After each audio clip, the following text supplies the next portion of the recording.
Güvenemem servetime, malıma.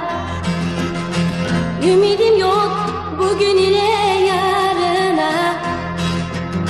Toprak beni de basacak bağrına. Adaletin bu dünya. Ne yar verdin ne mal dünya. Kötülerinsin sen dünya. İyileri öldüren dünya.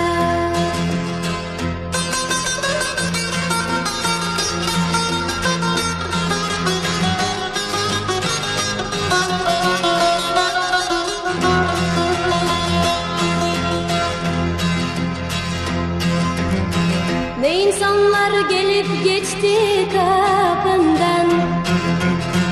Memnun gelip giden var.